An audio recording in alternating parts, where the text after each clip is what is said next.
this ain't worth it. And I have seen far more energy put into discrediting this Fort Huachuca witness than I have for people actually looking into the claim itself.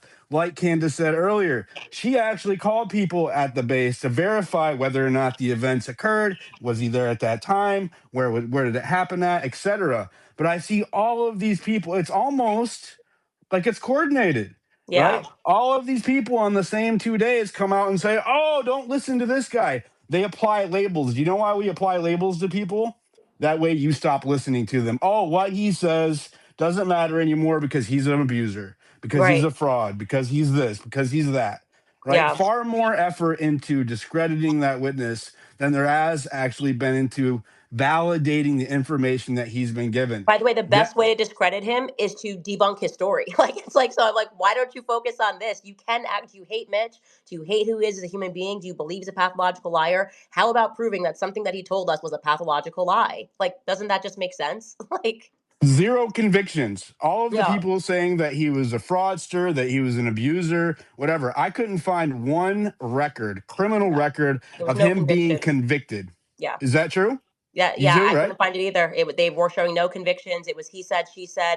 I mean, just like full character assassination. A And like, one-sided divorce court that yeah, he didn't get to tell his piece in. Isn't it that was very Me interesting? Too. It was very Me Too. And I'm sorry to say it. And like when grown men are doing the Me Too shit, I just have no energy for it.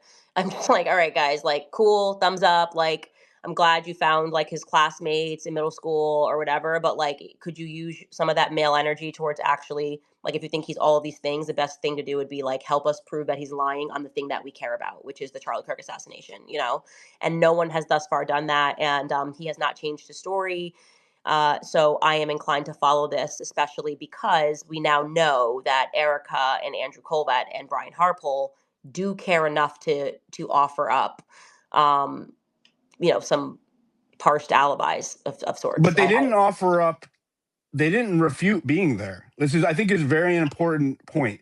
Not one of the people, including Congressman Amidei, with his statement, actually directly said, "I was not in Arizona or at Fort Huachuca at this time on this day." Not a single one of them have denied it.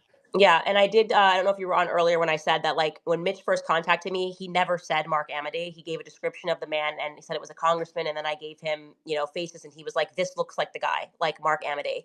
I think Mark Amadei is the only one that at least attempted to give an actual time frame that was relevant, and he gave the footage. And I do think it kind of looks like him. It's not definitive, but like it does kind of look like him. That's sitting in the chair when someone gave me the time point.